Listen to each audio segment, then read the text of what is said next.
Hello, this is the show for salespeople and their leadership wanting expert B2B sales insights and ideas. It helps them to become even better at generating revenues. My name is Gert Schultz. Welcome to Best Practice for Sales Professionals. And today I am delighted to meet the CEO of Business Smart International.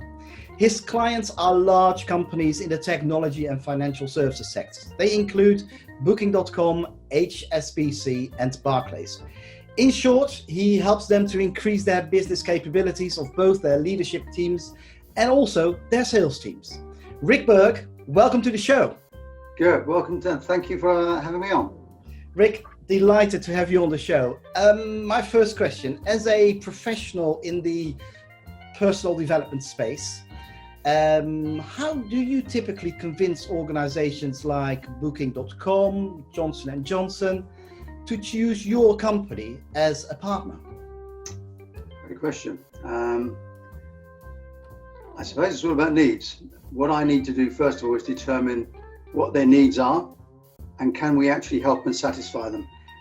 We use that technique very early on because sometimes we will walk away from deals rather than just trying to sell them something that we can't actually do.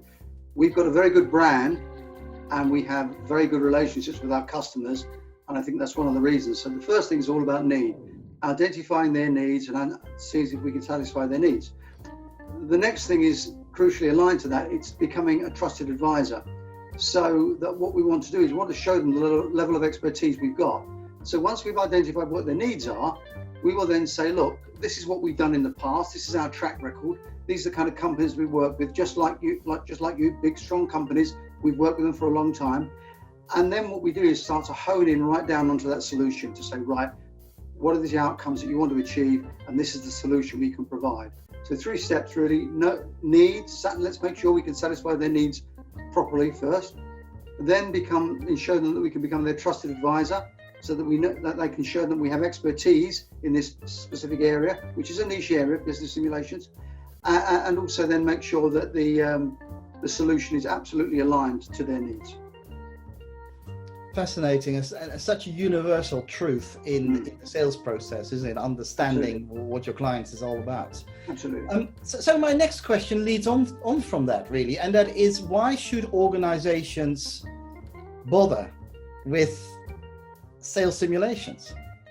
Another great question. That's 2 good questions on the trot. That's very good. I would sort of flip that really and to say, to give an analogy, why should airlines and commercial airlines bother to use flight simulators for their pilots? Because if they don't do so, it can be very dangerous not to, it can be extremely expensive not to, it can be fatal not to. And we can use that same analogy with what we do. If you use business or sales simulations, it stops huge mistakes happening, it cuts down on costs overall, and it builds your brand, a credible brand with professional salespeople. Fascinating. I've not thought about the pilots. That's a great analogy. So carrying on from there, what are your experience with salespeople who don't really know about their customers, or in terms of pilots, they don't understand what the buttons are all for?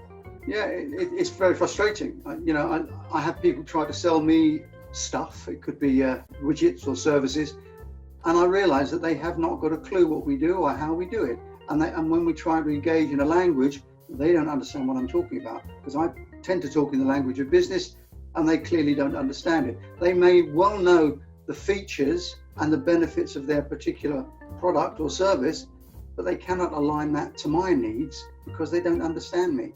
What I want is somebody that understands me and then satisfies my needs. And that is a professional salesperson. Are you more likely to buy from somebody who understands your requirements rather than knows Absolutely. Everything about their product? Well, the only time I'm not is possibly when it's such a fantastic product or service that it speaks for itself. But in this competitive world, that's incredibly rare.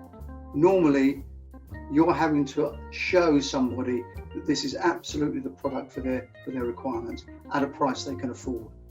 That's a true professional. Yeah, and what does what's best practice in business and sales simulation? What does good look like?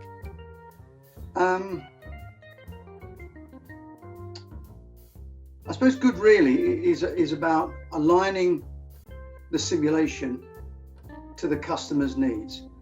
Time and time again, what we're trying to do here is make sure that we understand what their needs are and make sure that we provide a simulation that will fit their needs, completely. And that sometimes it can be an off-the-shelf simulation that we have, and other times we will build a simulation to particularly fit their needs. So again, it's just a matter of listening, understanding, and making sure we provide the solution that fits their needs.